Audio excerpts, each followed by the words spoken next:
ఆదిలాబాద్ జిల్లా జైనూర్ సిర్పూర్ యు లింగాపూర్ మండలంలో పార్లమెంటు ఎన్నికల రోజు మండల కేంద్రంలో ఇరు వర్గాల మధ్య వాగ్వాదంలో ఆదివాసీ యువకుడిపై దాడిని ఖండిస్తూ నేడు 3 మండల ఏజెన్సీ ప్రాంత ఆదివాసీ గ్రామాల్లో నిరసనగా ఆదివాసీ జెండాలు ఎగురవేశారు.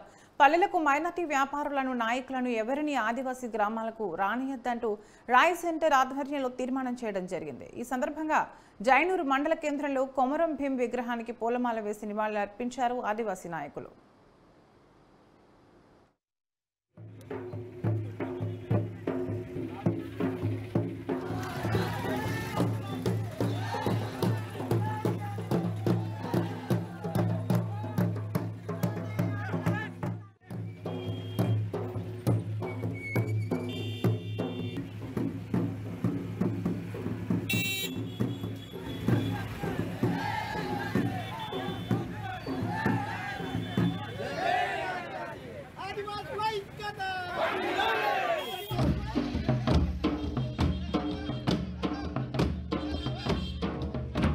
పార్లమెంట్ ఎన్నికల రోజు జైనూర్ గ్రామ పంచాయతీలో ఏదైతే గిరిజనేతరులు ముస్లింలు ఉన్నారో ఆదివాసులపై ముక్కుమూడిగా దాడి చేశారు. దాన్ని మేము తీవ్రంగా ఖండిస్తున్నాం.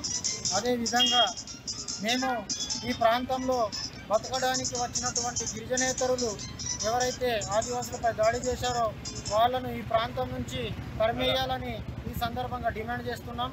ఇంకొక విషయం, మేము ఇక్కడ పేసా చట్టం 170 చట్టాలు ఉన్నాయి, చాలా పకడ్బందీగా చట్టాలు ఉన్నా మా ఆదివాసులు పోనీరా మాతో పాటు అందరూ బతకాలన్న ఒక ఉద్దేశంతో అందరినీ ఈ ప్రాంతంలో బతకడానికి అవకాశం ఇస్తే ఇవాళ మా భూములను కబ్జాలు చేస్తూ మా ఆడపిల్లలను కబ్జాలు చేస్తూ ఇవాళ యావత్ ఆదివాసుల మీద దాడులు చేయడానికి కూడా సిద్ధంగా ఉన్నారు ముస్లింలు. అంటే మేము తీవ్రంగా దీన్ని ఖండిస్తున్నాం. ఇంకొక విషయం తెలియజేస్తున్నాం ముస్లింలకు కానీ ఇక్కడ ఉన్నటువంటి గిరిజనేతరులకు, మీరు మా సహనాన్ని చేతకానితనంగా